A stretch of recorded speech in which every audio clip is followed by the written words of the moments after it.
छोड़े मुझे, ये क्या हरकत है? आप यहाँ क्या कर रहे हैं? कमरे में दाखिल होते ही इसने इज़वा को अपनी गोद से उतारा। मैं अपने घर में हूँ इज़ा। भला ये कैसा सवाल हुआ? हाँ तो आप रहें अपने घर में, मुझे जाने दें। अभी तक नाराज़ हो मुझसे? उसके कहने पर इज़ा ने मुंह फुलाकर अपनी नाराज़गी जाहिर की थी। अच्छा तो फिर कैसे मानोगी? मुर्गा बन जाए। इज़ा, मैं मुर्गा बनता अच्छा लगूंगा? तो फिर उठक बैठक कर लें। इसके कहने पर माहिर ने गहरा सांस लिया और पुशअप करने लगा। उठक बैठक कही थी माहिर सर? बड़ों के लिए ऐसे ही होती है। ईसा चंद लम्हे तो इसे देखती रही, फिर मुस्कुराते हुए जाकर इसकी पीठ पर बैठ गई। थोड़ी सी देर मजीद पुशअप करने के बाद माहिर सीधा हुआ, जिसकी वजह से ईजा सीधा इसके सीने पर आ गिरी। तो हो गई तुम्हारी नाराज़गी ख़त्म? जी हो गई। बस आइंदा आप फिर कभी मुझे पनिश नहीं करेंगे। इसके कहने पर माहिर ने इसका सर अपने सीने पर रख दिया। नहीं करूँगा। और अगर किया तो? उसने सवालिया निगाहों में पूछा था। तो तुम बता दो। तो फिर मैं आपसे दूर चली जाऊंगी। उसके कहने पर माहिर की इस पर गिरफ्त सख्त हुई थी। तुम्हें तो मैं अब मरते दम तक खुद से दूर नहीं करूंगा। ईसा के माथे पर अपने लब रखकर इसने शिद्दत भरे अंदाज में कहा। अगर अली खान को कमज़ोर करना है तो उसकी कमज़ोरी ढूंढो। क्या है उसकी कमज़ोरी? यकीनन उसकी बीवी। अपने घर के ड्राइंग रूम में बैठा वो हराम मशरूब खुद में उंडेलता मुसलसल सोच में गुम था, जब इसकी बात सुनकर पीछे खड़ा गार्ड इसकी जानिब मुतवज्जा हुआ था। क्या करना चाहिए? मुझे जैसे इसके बाप की कमज़ोरी पकड़ी थी वैसे ही इसकी कमज़ोरी भी पकड़ लो, लेकिन इसे पकड़ते ही मार दो। इस बार मैं इसे छोड़कर पहले वाली गलती नहीं करना चाहता। लेकिन सर, अली खान इसे अकेला कहीं नहीं भेजता। जब भी वो कहीं जाती है गार्ड्स की फौज इसके साथ होती है, तो हम इन गार्ड्स को ही खरीद लेते हैं। लेकिन वो अली के वफादार हैं। कोई एक तो गद्दार निकलेगा। आसिफ लगियारी ने खबासत से हंसते कहा और गिलास उठाकर अपने लबों से लगा लिया। उसने अपने मेहंदी से भरे हाथों को गहरी निगाहों से देखा। आज उसका निकाह था और उसका बेस्ट फ्रेंड यहाँ नहीं था। उसकी एंगेजमेंट के बाद से आहान ने इससे कोई रब्ता नहीं किया था। खुद वो कितनी ही बार इससे बात करने की कोशिश कर चुकी थी, लेकिन वह ना तो कोई इसकी कॉल उठाता था और ना ही मैसेज का जवाब देता था। अगर इसे मोहब्बत आहान से नहीं थी तो दाद से भी नहीं थी। शादी तो इसे करनी ही थी, तो ये क्या बेहतर नहीं था कि माँ बाप की पसंद से कर ली जाती? और दाऊद इसके माँ बाप को बहुत पसंद आया था। हाँ, अगर आहान इंगेजमेंट से पहले ये बात इसके सामने करता तो वो इस बारे में घर वालों से बात करती, लेकिन अब नहीं। इसके नसीब में दाद ही था, जिसके साथ ही आज इसका निकाह होने वाला था। माशाल्लाह शान से तुम कितनी प्यारी लग रही हो, सना ने इसके कमरे में दाखिल होते हुए कहा। इस वक्त वह दुल्हन बनी लाइट ब्लू कलर के गरारे में वाकई ही बहुत प्यारी लग रही थी। आहान से बात की तुमने? इसे बताया आज मेरा निकाह है? इसने जल्दी से पूछा था। आहान इसका फ़ोन नहीं उठा रहा था, इसलिए काम इसे सना के जरिए करवाया था। हाँ, मैंने इसे बता दिया था और उसने कहा था वो ज़रूर आएगा। अब चलो तुम नीचे, सब तुम्हारा इंतज़ार कर रहे हैं। सना ने उसका दुपट्टा सही किया और इसे लेकर नीचे चली गई, जहाँ घर के लॉन में ही निकाह की तकरीब का इंतज़ाम किया गया था। शानजे शानजे मज़र वल्द मज़र ख्वाजा, आपका निकाह अहान शाह वल्द आलम शाह के साथ 25 लाख हक महर सिक्का राजुल वक्त तय पाया है। क्या आपको ये निकाह कबूल है? मौलवी साहब के अल्फाज सुनते इसने झटके से अपना सर उठाया और सामने बैठे इस शख्स को देखा जिससे आज इसका निकाह था। इसे ऐसा लग रहा था इसने कुछ गलत सुन लिया हो। फूलों के पर्दे के बायस वहां बैठा शख्स इसे ठीक से दिख नहीं रहा था, लेकिन लेकिन इतना अंदाज़ा तो साफ हो रहा था कि वह आन आलम शाह ही है। उसने हैरत और बेयकीनी से मज़र साहिब की तरफ देखा, जिन्होंने आहिस्ता से अपना सर असबात में हिलाया। उसकी तरफ से कोई जवाब ना पाकर मौलवी साहिब ने अपने अल्फाज दोहराए, जिन्हें सुनकर उसने आहिस्ता से कबूल है कह दिया और थोड़ी ही देर में अपना सब कुछ अहान शाह के नाम कर दिया। तुम जानती थी मेरा निकाह अहान से हो रहा है? सना इसे छोड़ने इसके कमरे में आई। जब इसे अपने साथ अकेले देखकर उसने कब से मन में चलता सवाल उसके सामने रख दिया था। हाँ जानती थी। तो बताया क्यों नहीं? बताने से क्या हो जाता? मुझे कुछ समझ नहीं आ रहा। मेरा मंगेतर दाद था, तो आहान से मेरा निकाह कैसे हो सकता है? उसने उलझन भरी निगाहों से सना की जानिब देखा था। तुम्हारा मंगेतर दाद ही था। जब से आहान ने आलम अंकल को बताया कि वो तुम्हें पसंद करता है, तो वो तुम्हारे पेरेंट्स से बात करना चाहते थे, लेकिन कुछ इश्यूज़ की वजह से कर नहीं पाए। तुम्हारे निकाह की डेट रखने के बाद आहान ने दाद से बात की और इसके सामने ये ऑफ़र रखी कि वो इस रिश्ते से पीछे हट जाए, जिसके बदले वो उसे पैसे देगा। और वो पीछे हट गया? उसके लब होले से हिले थे। हाँ, वो हट गया। कितने पैसे में डील की है आहान शाह ने मेरी? इसके लहजे में तल्खी दर आई थी। शानजे, तुम इसे गलत मत समझो, वो तुमसे मोहब्बत करता है। और ये बात मैं यूनिवर्सिटी के दिनों से जानती थी, पर तुम्हें क्यों महसूस नहीं हुआ? उसने तुम्हें पाने की बस एक कोशिश की थी और उसकी नीयत साफ थी। जब ही तो तुम इसके नसीब में लिखती गई। और देखो अच्छा ही हुआ ना, दाद जैसे शख्स से तुम्हारी जान छूट गई। जो शख्स चंद लाख रुपए की खातिर तुम्हें छोड़ सकता है, वो तुम्हारा क्या साथ देता? मुझे किसी ने कुछ बताया क्यों नहीं? आहन ने मना किया था। उसे लगता था अगर निकाह से पहले तुम्हें बता देगा तो तुम ड्रामा क्रिएट कर देती। आखिर बात इसने बड़े मज़े से बताई थी, जिस पर शानजे ने घूर कर उसे देखा था। निकलो मेरे कमरे से, आज के बाद तो मेरी दोस्त नहीं हो। उसका हाथ पकड़कर शानजे ने उसे अपने कमरे से निकाल दिया। उसका धक्का देने पर वो कमरे में आते आहन से टकराई। क्या हुआ, क्यों पागल भैंस बनी हुई हो? उसके कहने पर सना ने जोर से इसके बाजू पर मुक्का मारा। यह सब तुम्हारी वजह से हुआ है। इसने मुझे कमरे से निकाल दिया है। मीटर थोड़ा घुमा हुआ है, मैं सेट करके आता हूँ। मैं यहीं रुक जाती हूँ, तुम भी फिर कमरे से बाहर निकाले जाओगे। उसकी नौबत नहीं आएगी। फिर भी यहाँ खड़े होकर हमारी पर्सनल बातें सुनना चाहो तो तुम्हारी मर्जी। कंधे उचकाकर वो अंदर कमरे में दाखिल हुआ, जिस पर सना मुंह बनाती वहां से चली गई। यहाँ खड़े होकर उन दोनों की बातें सुनने का इसका कोई इरादा नहीं था। कमरे में दाखिल होते देखकर शानजे ने इसकी तरफ देखा और वहां खड़े आहान को देखकर गुस्से से बेड पर रखा कुशन उठाकर मारा। इतना गुस्सा? यहाँ क्या कर रहे हो? निकलो मेरे कमरे से। अब क्या तुम्हारा? मेरा दिलकशी से मुस्कुराते हुए वो शानजे के करीब आया। अब क्या तुम्हारा क्या मेरा? दिलकशी से मुस्कुराते वो शानजे के करीब आया। इस वक्त उसने क्रीम कलर का प्रिंस कोट पहन रखा था, जबकि हमेशा की तरह बिखरे बाल इस वक्त जल की वजह से तरतीब से जमे थे। आहान, मुझसे दूर ही रहो। अच्छा। इसकी बात को नज़रअंदाज करते आहान ने इसकी कमर पर अपना हाथ रखकर इसे करीब किया। इतनी मुश्किलों से मेहमानों के दरमियान से निकलकर तुमसे मिलने आया हूँ, और तुम हो जो दूर रहने का कह रही हो। आहान, माना तुम नाराज़ हो, लेकिन मौका दो तो तुम्हारी नाराज़गी दूर कर सकता हूँ। उसके गाल पर हाथ रखकर आहान अगले ही पल उसके लिपस्टिक से सजे होठों पर झुक गया था, जिस पर शानजे की आंखें पूरी खुल गई। आज तक आहान इसके लिए सिर्फ एक दोस्त था। उसके बारे में शानजे ने कभी कुछ और सोचा ही नहीं था। इसलिए इसकी इस तरह की हरकत इसे सदमे में डाल चुकी थी। इसके लबों को आज़ाद करके आहान इसके शर्मीले रूप को देखने लगा। आई लव यू शानजे। आहान, प्लीज़ मुझे कुछ वक्त दो, मेरे लिए ये सब बिल्कुल नया है। उसने नज़र झुकाकर कहा। आहान की गई गुस्ताखी की वजह से इस वक्त इससे नज़रें उठाना भी मुहाल हो रहा था। हमारी रुखसती तक तुम्हारे पास वक्त ही वक्त है। आहान ने इसके माथे पर अपने लब रखे और एक गहरी नज़र इसके सराबे पर डालकर वहां से चला गया। वो वक्त मांग रही थी, जो इसे देने में आहान को कोई मसला नहीं था, क्योंकि इससे अब ये इत्मीनान हो चुका था कि शानजी सिर्फ उसकी है। वो सब लोग आहान के निकाह की वजह से इस वक्त वसी के घर पर थे। निकाह से वापस आकर वो सब अपने अपने कमरों में चले गए। आज सारा दिन ही सब मसरूफियत में गुजार चुके थे, इसीलिए थकन हद से ज़्यादा हो रही थी। बस एक वजह थी जो स्टडी रूम में बैठी अपने कल के टेस्ट की तैयारी बस एक वही थी जो स्टडी रूम में बैठी अपने कल के टेस्ट की तैयारी कर रही थी। इज़ा, तुम अब तक जाग रही हो? किस्वा ने इसे स्टडी रूम में बैठे देखकर पूछा था। उसके हाथ में पानी का जग था। यकीनन वो कमरे से बाहर यही लेने आई थी। जी, वो कल टेस्ट है ना, तो उसकी तैयारी कर रही थी। हो गई तैयारी? बस एक सवाल समझ नहीं आ रहा था, आप समझा देंगी? इसके कहने पर किस्वा ने बुरा सा मुंह बनाया। नहीं, मुझे तो तुम इन चीज़ों से दूर ही रखो। अभी जाकर सो जाओ, सुबह माहिर से पूछ लेना। उसके कहने पर वो अपना सर हिलाकर स्टडी रूम से बाहर चली गई। कमरे में दाखिल होकर उसने अपना सारा सामान बेड पर रखा और अपने नर्म मुलायम हाथों से माहिर का चेहरा थपथपाने लगी। माहिर, सर उठे। उसके गाल थपथपाने पर माहिर ने नींद में हनकारा भरा।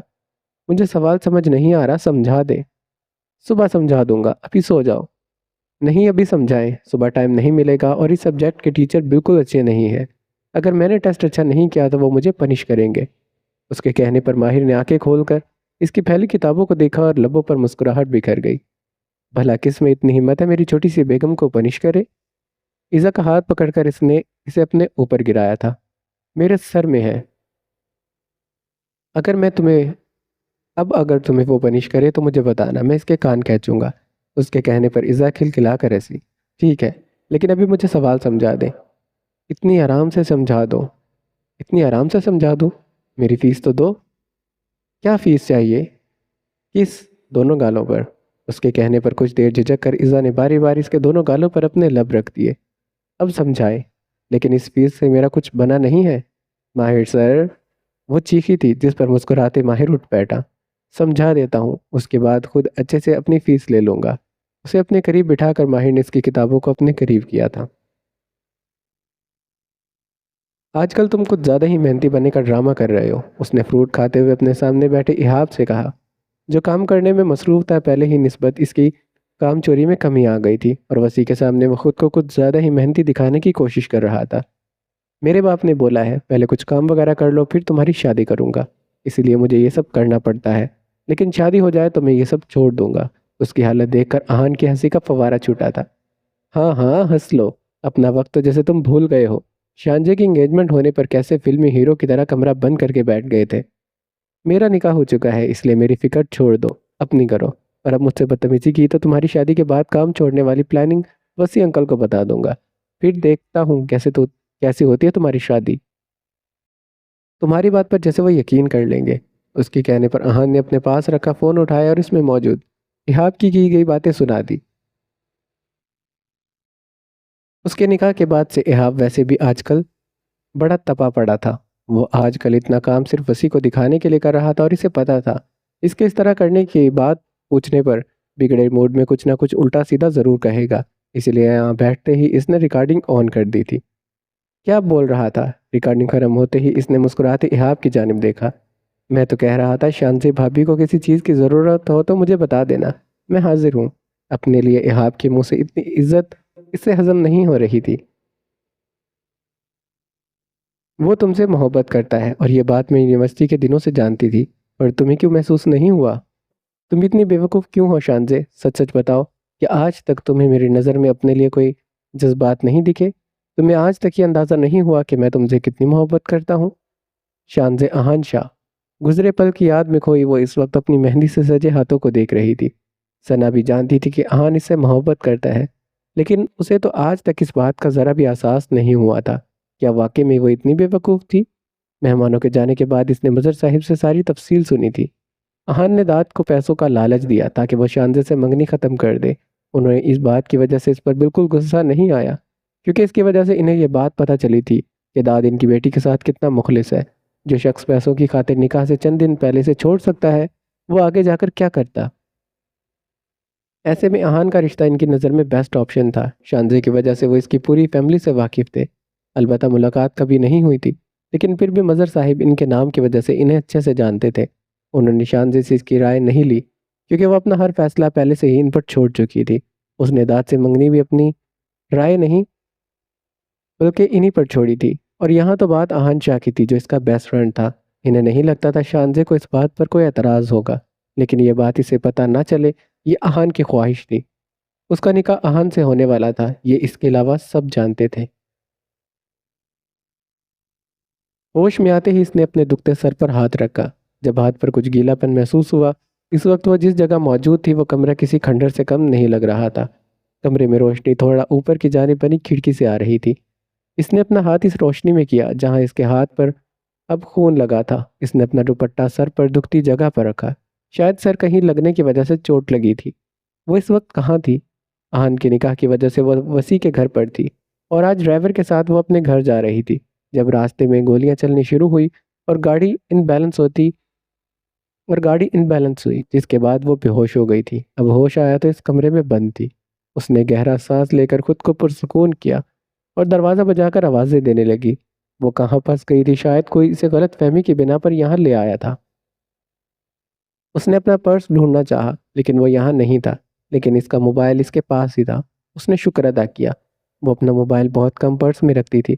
इस वक्त भी मोबाइल इसकी शर्ट की जेब में था, जिस पर यकीनन इन लोगों ने इतना ध्यान नहीं दिया होगा जो इसे यहाँ लाए थे, वरना अब तक ये इसके पास नहीं होता। उसने मोबाइल निकाल कर सबसे पहले अली को कॉल मिलाई, लेकिन इसका नंबर ऑफ जा रहा था। दूसरी कॉल इसने मुर्तज़ा को मिलाई, जो तीसरी ही बल पर उठा ली गई थी। वो सब अभी तक वसी के घर पर ही मौजूद थे। आज उनका इरादा गांव जाने का था, इसीलिए यहाँ से सबसे पहले इस वक्त लॉन में बैठे शाम की चाय पी रहे थे।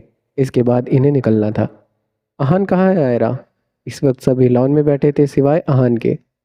इसकी गैर मौजूदगी देखकर आलम ने अपने बराबर बैठी आयरा से पूछा, बाहर गया हुआ है? इसे कहो कि वापस आ जाए, पहले इससे भी मिल ले, वरना वो ऑफिस के कामों में अब इतना मसरूफ रहने लग गया है कि बात करने का भी टाइम नहीं मिलता। इसके कहने पर अपना सर हिलाकर इसके कहने पर आयरा अपना सर हिलाकर अंदर जाने लगी। जब आलम ने इसे फिर से पुकारा, कहाँ जा रही हो? मेरा मोबाइल अंदर है आलम। अच्छा बैठ जाओ, मैं खुद कर देता हूँ। चाय का कप टेबल पर रखकर वो अंदर चला गया, जहाँ अंदर रखा मुर्तज़ा का फ़ोन बज रहा था। उसने हैरत से नूर का नंबर देखा। थोड़ी देर पहले वो यहाँ से गई थी, फिर अब क्यों फ़ोन कर रही थी? हेलो आलम चाचू। इसकी घबराई आवाज़ सुनकर आलम परेशान हुआ। नूर क्या हुआ? मुझे किसी ने किडनैप कर लिया है। क्या कह रही हो नूर? कहाँ हो तुम इस वक्त? मुझे नहीं मालूम, उसने रोते हुए कहा। मैं नहीं जानती ये कौन सी जगह है। अली भी फ़ोन नहीं उठा रहे। आप प्लीज़ मुझे यहाँ से ले जाएं, मुझे बहुत डर लग रहा है। तुम देखो, बताओ तुम किस जगह पर हो? वहाँ कोई चीज़ तो होगी जिससे मुझे जगह की पहचान हो। उसके कहने पर नूर वहाँ पर जाली से बाहर का मंजर देखने लगी, जहाँ सड़क वेरान पड़ी थी। इसे बाहर नजर आता मंजर बताने लगी, जिसे सुनकर आलम को थोड़ा बहुत तो अंदाज़ा हो गया था कि नूर कहाँ है। तुम फिक्र मत करो, मैं बस आ रहा हूँ। तुम्हें डरने की ज़रूरत नहीं है। कॉल कट करके इसने वहाँ रखा अपना मोबाइल उठाया और जल्दी से बाहर निकल गया, जहाँ सब लॉन में अभी तक बातों में मसरूफ थे। इस वक्त इन सबको कुछ बताना सिर्फ परेशान करने वाली बात थी, इसीलिए बिना किसी को बताए वो तेज तेज कदम उठाता बाहर चला गया। मीटिंग से फारिग होकर इसने अपना मोबाइल निकाला। मीटिंग के दौरान वो मोबाइल हमेशा साइलेंट पर रखता था। वहाँ नूर की मिस कॉल आई हुई थी और इससे पहले कि वो इसे बैक कॉल करता, इसके मोबाइल पर आलम की कॉल आने लगी, जो इसने अगले ही पल पिक कर ली। तुम कहाँ हो? उसकी परेशान आवाज़ सुनकर अली टिटका था। मैं ऑफिस में हूँ, सब खैरियत है? अली नूर को अली नूर किडनैप हो गई है। क्या मतलब? आपसे किसने कहा? नूर कहाँ है? मैं तुम्हें जगह बताता हूँ, तुम जल्दी से वहाँ आ जाओ, मुझे यकीन है नूर वहीं होगी। इसे एड्रेस बताकर आलम ने कॉल कट कर दी।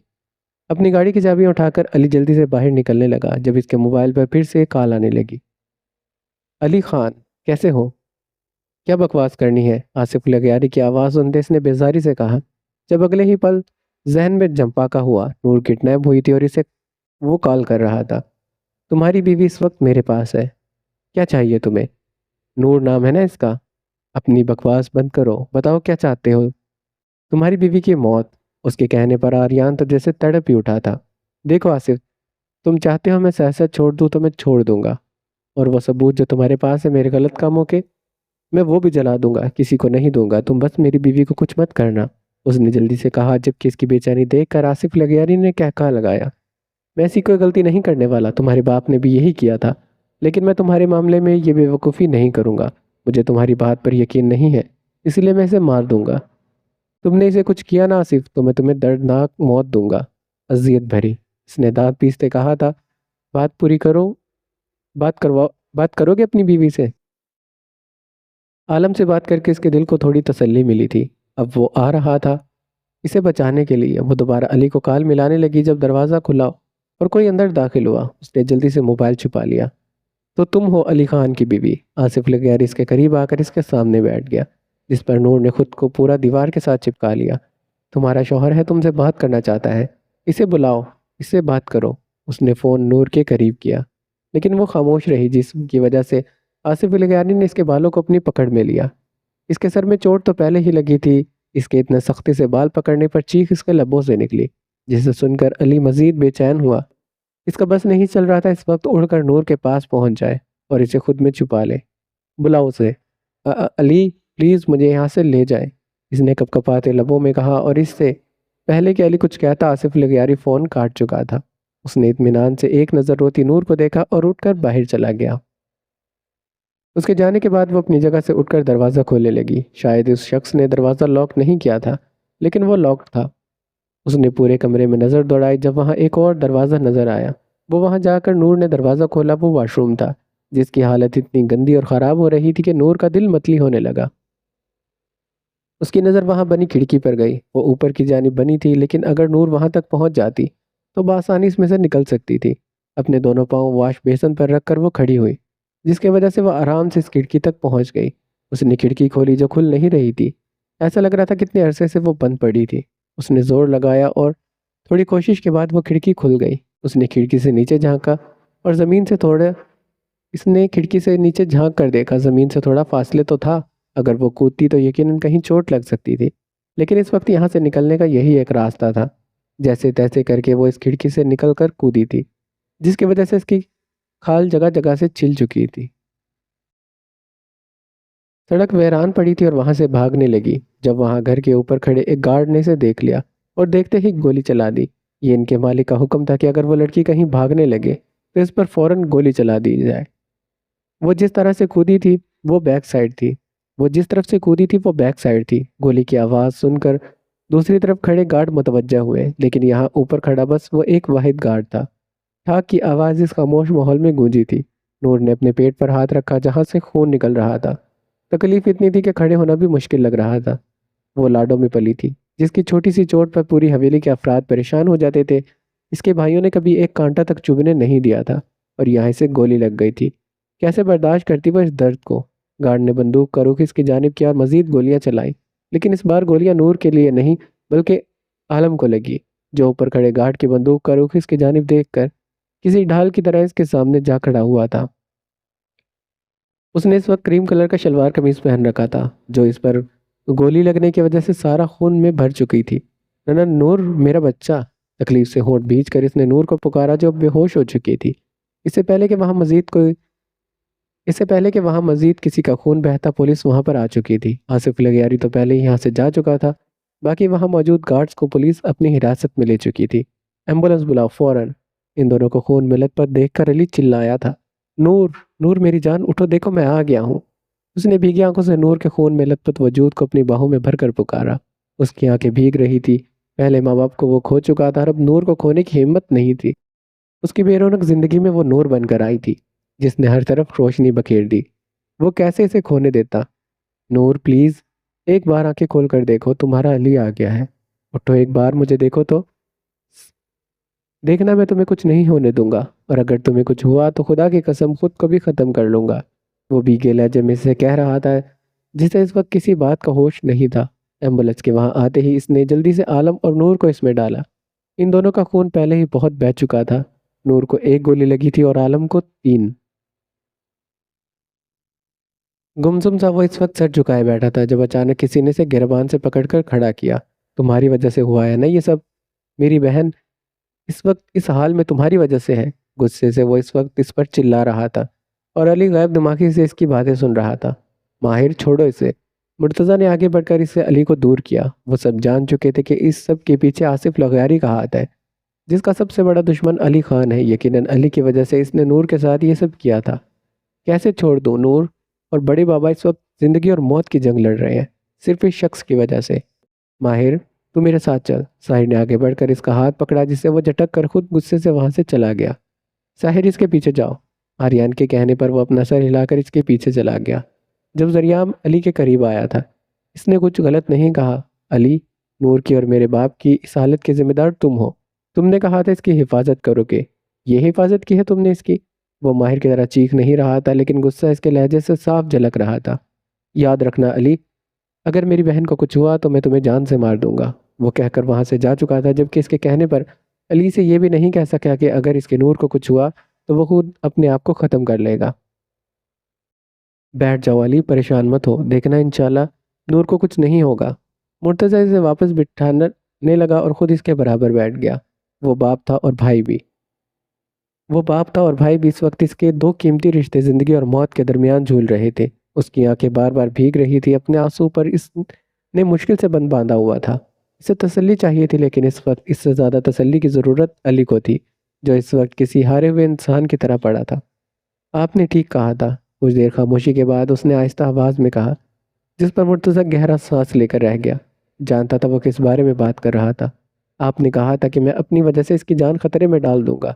मैंने डाल दी मुर्तज़ा अंकल। आज नूर मेरी वजह से इस हाल में है। अगर मैं इसकी ज़िंदगी में नहीं होता तो आज वो इस हाल में नहीं होती। अली, अगर तुम मेरी बेटी की ज़िंदगी में नहीं होते तो वो शायद इतनी खुशबाश ज़िंदगी नहीं गुजार रही होती। माहिर ने जो कुछ भी कहा है गुस्से में कहा है। उसकी बातों की वजह से परेशान मत होना। तुम जानते हो ना, मैंने अपनी बेटी को बहुत नाजों से पाला है। किसी और को इसे सौंपता तो हमेशा उसकी फिक्र रहती, लेकिन वो तुम्हारे साथ है, और यही बात मुझे हमेशा बेफिक्र रहने पर मजबूर करती है। यहाँ बैठे रहने से तुम्हें तुम्हारी नूर वापस नहीं मिलेगी अली। तो कैसे मिलेगी। उसने नज़र उठाकर मुर्तज़ा को देखा। नीली आंखें आज वीरान और खाली खाली नजर आ रही थी। अल्लाह से मांगो, उसे मांगो, उसकी ज़िंदगी मांगो। इसके कहने पर अली ने गहरा सांस लेकर अपनी भीगी आंखें साफ की और अपनी जगह से उठकर खड़ा हो गया। आयरा, पी, पानी पी ले। किसवा ने पानी इनकी तरफ बढ़ाया। कब से यहाँ बैठी वो बस रोए जा रही थी। मुझे नहीं पीना। आप फिक्र क्यों कर रही हैं, कुछ नहीं होगा आलम लाला को। आप देखिएगा। हाँ, मुझे पता है कुछ नहीं होगा। लेकिन मैं जब तक इन्हें देख नहीं लूँगी मुझे सुकून नहीं मिलेगा, उसने भराई आवाज़ में कहा और गाल पर फिसलते आंसू साफ करने लगी।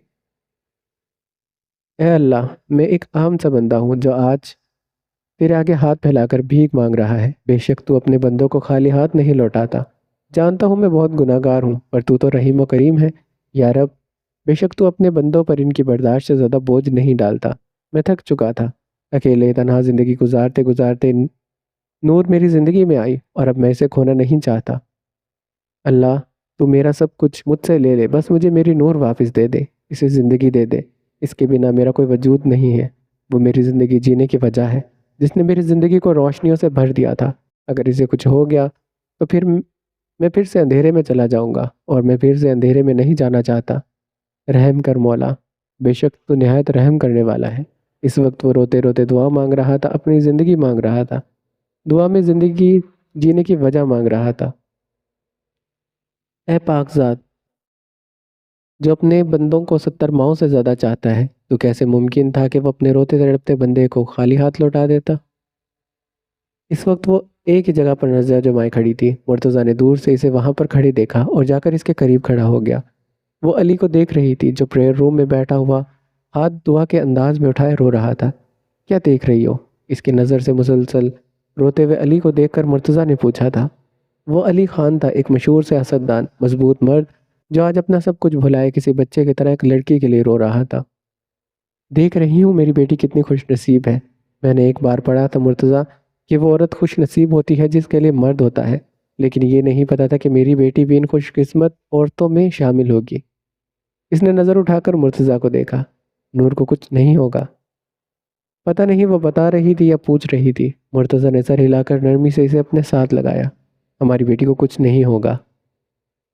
डॉक्टर के बाहर निकलते ही वो सब बेचैनी से इनके करीब हो गए।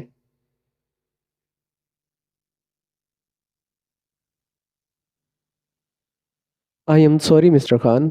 डॉक्टर के कहने पर अली को अपना दिल डूबता महसूस हुआ। हम आपके बच्चे को नहीं बचा सके।